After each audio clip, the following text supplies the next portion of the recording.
আল্লাহ তাআলা নবীকে বলেন, বন্ধু আমার এই বান্দাগুলোকে, এই লোকগুলোকে আপনি ভয় দেখান। ইয়াউমা ইয়াতিহিমুল আযাব, সেই দিনের ভয় দেখান যেদিন হাসরের ময়দানের, যেদিন নিশ্চিত আমার আযাব আসবে। আজ আমি ছেড়ে দিছি, আজ আমি দয়া করছি, আজ আমি এত নাফরমানি সয়ে নিছি, কিন্তু আমি হাসরের ময়দানে বন্ধু ছাড়বো না, আমি আখিরাতের ময়দানে ছাড়বো না বন্ধু বললাম। আপনি বলেন, বুঝাইয়া বলেন, আপনি বুঝাইয়া বলেন, আপনি ভয় দেখান। এরে আল্লাহর বান্দা, হাসরের ময়দানে আল্লাহ ছাড়বে না। তোর প্রতিটা মিথ্যার শাস্তি আল্লাহ দিবে, তোর প্রতিটা জিনা ব্যভিচারের শাস্তি আল্লাহ দিবে। ও মা, তোর প্রত্যেকটা নাফরমানির শাস্তি আল্লাহ দিবে। আল্লাহ বলেন, ফায়াকুলুল্লাযীনা যালামু, তখন নাফরমান পাপী বলবে, রব্বানা আখিরনা ইলা আজালিন করিব, আল্লাহ একটু দুনিয়ায় ফেরত যেতে দেন, সময় দেন। নুজিব দাওয়াতাকা ওয়া নাত্তাবিউর রুসুল, আল্লাহকে বলবে, আল্লাহ এবার যদি দুনিয়ায় ফেরত যেতে দেন, আপনার সব কথা শুনবো এবং আপনার রাসূলের আনুগত্য করব, দুনিয়ায় যেতে দেন। আল্লাহ বলেন, আওয়ালাম তাকুনু আকসামতুম মিন ক্বাবলু মা কানা মিন যাওয়াল, ইতিপূর্বে তো তুমি বড়াই করতা, কসম করতা, বলতা যে দুনিয়া থেকে যাবা না, সম্পদ শেষ হবে না, ক্ষমতা শেষ হবে না। আজকে তো দেখলা দুনিয়ার কিছুই রইল না, শুধু রয়ে গেলাম আমি আল্লাহ। আল্লাহ তাআলা বলেন, এক নাম্বার নাফরমান, মনে রাখো আজকের এই রং তামসা শেষ না, আমি একটা হাসরের দিনের অপেক্ষা করছি। সেদিন তুমি পাপী নাফরমান, ভয়ে আর আতঙ্কে তোমার চোখ বিস্ফোরিত হবে, চোখ বড় হয়ে আতঙ্কগ্রস্ত হবে। এক নাম্বার।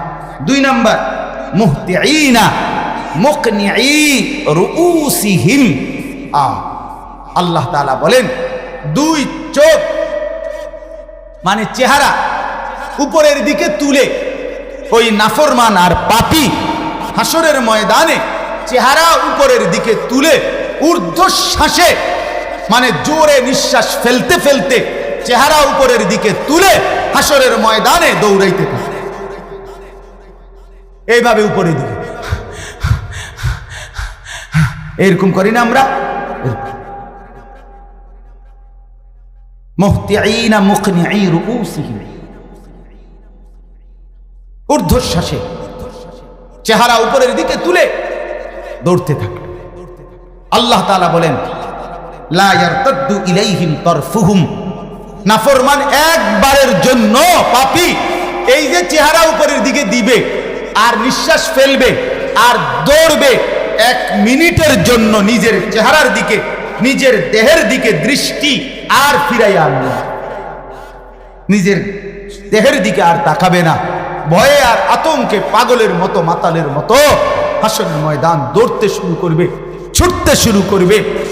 আল্লাহ তাআলা কোরআনের অন্য জায়গায় বলছে, এই ছুটাছুটিরত নাফরমানকে আল্লাহ তাআলা বলবে ফেরেশতাদেরকে, খুজুহু ফাগুল্লু, এই নাফরমানকে ধরো, ফাগুল্লুহু, তাকে বেঁধে ফেলো, সুম্মাল জাহিমা সাল্লু, অতঃপর বাঁধা অবস্থায় জাহান্নামে নিক্ষেপ করো।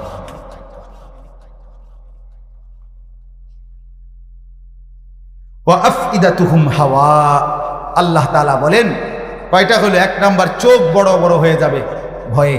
দুই নাম্বার, মাথা উপরের দিকে দিয়ে ঊর্ধ্বশ্বাসে দৌড়াবে।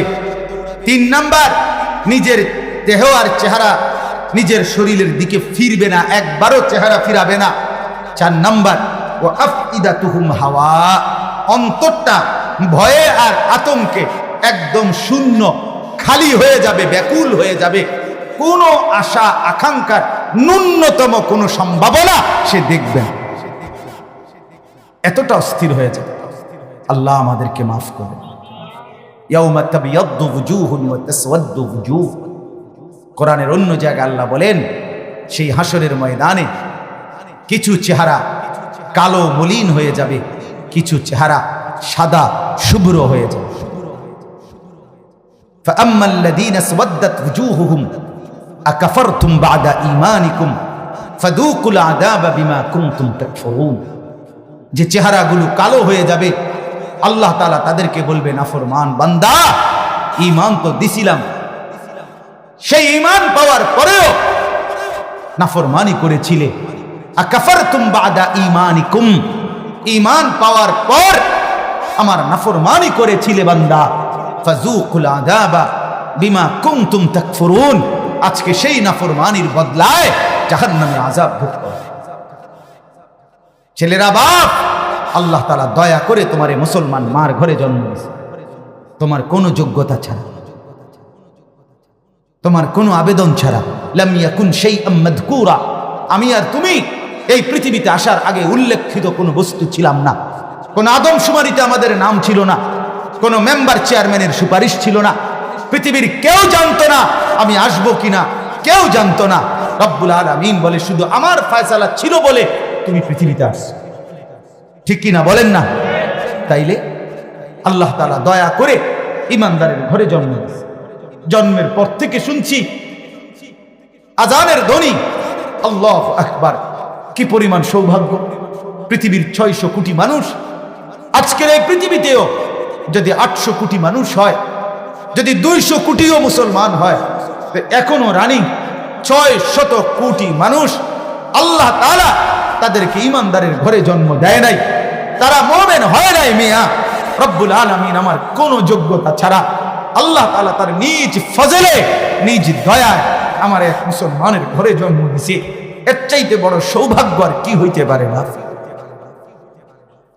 আয় হায়, আমরা সেই ঈমান ভুলে গিয়ে, আল্লাহকে ভুলে গিয়ে, মুসলমানের পরিচয় ভুলে গিয়ে চুল দ্বারাও দেখাই আল্লাহকে আল্লাহ তোমাকে পছন্দ করি না।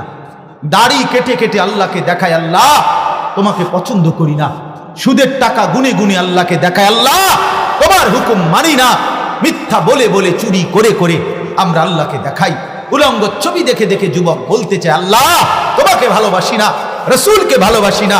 বেপর্দা নারী, বেহায়া নারী পরকীয়ায় আসক্ত হয়ে নিজে ভিন পুরুষের সাথে অবৈধ সম্পর্ক করে আল্লাহকে জানায় আল্লাহ তুমি নিষেধ করেছো, আমি করছি কেন?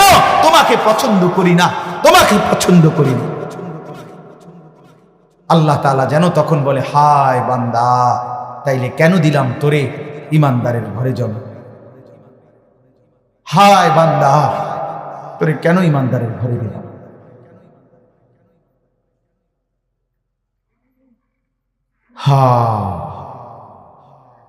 আল্লাহ আমাদেরকে মাফ করে, আল্লাহ আমাকে মাফ করে। এজন্য বাপ, হযরতের কথা যা বললাম, হালকানগর হযরতের কথা, হযরত বলছেন গুনাহ থেকে বাঁচার জন্য এখন মামুলি চেষ্টা, সামান্য চেষ্টায় যথেষ্ট না। অনেক নওজোয়ান উলামায়ে কেরাম আছেন, আপনাদেরকে বলি, অনেক মাদ্রাসার তালিবে ইলম আছেন, আপনাদেরকে বলি বাপ, মোবাইলের গুনাহ থেকে নিজেকে বাঁচানো, নারীর ফাঁদ থেকে বর্তমানে নিজেকে বাঁচানো সামান্য চেষ্টায় হবে না, সীমাহীন চেষ্টা করতে হবে, যুদ্ধ করতে হবে, যুদ্ধ করতে হবে। কালকে যখন হযরত মুনাজাত করছেন ঢালকানগর, প্রায় 10-12 মিনিট একটা দিল থেকে, আমি প্রথম শব্দ থেকে হযরতের মুনাজাত শেষ করা পর্যন্ত একটাই দোয়া করছি, এক কথাই বলছি টানা আল্লাহর কাছে, আল্লাহ নজর হেফাজতের তৌফিক দেন, নজর হেফাজতের তৌফিক দেন, নজর হেফাজতের তৌফিক দেন। আল্লাহ ভিন নারী থেকে চোখ নামানোর তৌফিক দেন। এই জামানায় বুজুর্গানে দ্বীন বলে, এই জামানায় ভিন নারী থেকে নিজের নজর যে হেফাজত করতে পারবে, নিঃসন্দেহে সে আল্লাহ তাআলার ওলি হয়ে যাবে। এজন্য আমরা প্রত্যেকেই ফিকির করি, প্রত্যেকেই ফিকির করি, প্রত্যেকেই ফিকির করি। আল্লাহ তাআলা বলেন, শেষ আয়াত, হযরত চলে আসছেন, বলেন আলহামদুলিল্লাহ। মূলত আমি বললাম না, স্ট্যান্ডওয়ালারা অপেক্ষা করছে, আপনারা অপেক্ষা করছেন, পুরো ইন্তজাম আমাদের প্রিয়, আমাদের সবার প্রিয় আল্লামা মুফতি আরিফ বিন হাবিব সাহেব, তার জন্য অপেক্ষা করছে। আমরা তো মূলত ওই মাইকের এটা স্ট্যান্ড এটা ধরে রাখুন আর কি, যাতে আপনারা এলোমেলো হয়ে গেলে, এই জন্য শুধু ধরে রাখছে। ইনশাআল্লাহ কিছুক্ষণের মধ্যেই তিনি আসবেন, বয়ান করবেন। মেহেরবানি করে যারা বাহিরে আছেন ছড়িয়ে ছিটিয়ে, সবার কাছে অনুরোধ, বাহিরে কোনো আপনার শীত না, এমন যদি হইতো যে গরম শুধু প্যান্ডেলে, বাইরে খুব শীত এরকম নেই, তাহলে গরম ওইখানেও এখানেও। কিন্তু গাফলতের কারণে গরমে যে ঘাম ঝরবে তাতে কোনো নেকি আসবে না, কিন্তু এখানে আল্লাহর কথা শুনতে গিয়ে প্রতি ফোঁটা ঘামের বিনিময়ে আল্লাহ তাআলা গুনাহ মাফ করে দিবেন। কি সন্দেহ হয় মনে হয় না? শেষ আয়াত আল্লাহ তাআলা বলেন, ওয়া আনযিরিন নাসা ইয়াওমা ইয়াতিহিমুল আযাবু ফায়াকুলুল লাযীনা যালামু। আল্লাহ তাআলা নবীকে বলেন, বন্ধু আমার এই বান্দাগুলোকে, এই লোকগুলোকে আপনি ভয় দেখান। ইয়াউমা ইয়াতিহিমুল আযাব, সেই দিনের ভয় দেখান যেদিন হাসরের ময়দানের, যেদিন নিশ্চিত আমার আযাব আসবে। আজ আমি ছেড়ে দিছি, আজ আমি দয়া করছি, আজ আমি এত নাফরমানি সয়ে নিছি, কিন্তু আমি হাসরের ময়দানে বন্ধু ছাড়বো না, আমি আখিরাতের ময়দানে ছাড়বো না বন্ধু বললাম। আপনি বলেন, বুঝাইয়া বলেন, আপনি বুঝাইয়া বলেন, আপনি ভয় দেখান, এরে আল্লাহর বান্দা হাসরের ময়দানে আল্লাহ ছাড়বে না। তোর প্রতিটা মিথ্যার শাস্তি আল্লাহ দিবে, তোর প্রতিটা জিনা ব্যভিচারের শাস্তি আল্লাহ দিবে, ও মা তোর প্রত্যেকটা নাফরমানির শাস্তি আল্লাহ দিবে। আল্লাহ বলেন, ফায়াকুলুল লাযীনা যালামু, তখন নাফরমান পাপী বলবে, রব্বানা আখিরনা ইলা আজালিন করিব, আল্লাহ একটু দুনিয়ায় ফেরত যেতে দেন, সময় দেন, নুজিব দাওয়াতাকা ওয়া নাত্তাবিউর রুসুল। আল্লাহকে বলবে, আল্লাহ এবার যদি দুনিয়ায় ফেরত যেতে দেন, আপনার সব কথা শুনবো এবং আপনার রাসূলের আনুগত্য করব, দুনিয়ায় যেতে দেন। আল্লাহ বলেন, আওয়ালাম তাকুনু আকসামতুম মিন ক্বাবলু মা কানা মিন যাওয়াল, ইতিপূর্বে তো তুমি বড়াই করতা, কসম করতা, বলতা যে দুনিয়া থেকে যাবা না, সম্পদ শেষ হবে না, ক্ষমতা শেষ হবে না। আজকে তো দেখলা দুনিয়ার কিছুই রইল না, শুধু রয়ে গেলাম আমি আল্লাহ। অতএব দয়া করে আমার বাপ, আমার ভাই, আমার বন্ধু প্রত্যেকের কাছে অনুরোধ, আখেরি অনুরোধ, আমিও তুমিও সবাই মিলে আমরা বদলে যাই। বলেন ইনশাআল্লাহ, বলেন ইনশাআল্লাহ। নওজোয়ান সাথীরা আপনারা বলেন, যুবক ভাইরা ইনশাআল্লাহ নিজের জীবন সুন্দর করবেন, বলেন ইনশাআল্লাহ। গুনাহ ছাড়বেন, বলেন ইনশাআল্লাহ। ইস্তেগফার করবেন, বলেন ইনশাআল্লাহ। যুবক আপনি যদি ঈমানের উপরে ওঠেন, বন্ধু তুমি যদি মজবুত হও, তো আল্লাহ তাআলা বলেন ওয়াজিদনাহুম হুদান, যুবক যদি ঈমান আনে, বন্দেগী করে, আমি আল্লাহ নিজে যুবকের ঈমান আমি আরো বাড়ায় দেব। আল্লাহ তাআলা আজকের এই মাহফিল কবুল করেন, আমাদের সবাইকে কবুল করেন। মুহতারাম হযরত আল্লামা মুফতি আরিফ বিন হাবিব সাহেব, আল্লাহ তাআলা তাকে আফিয়তের সাথে কবুল করেন। আমিন আমিন। সুবহানাল্লাহি ওয়া বিহামদিহি।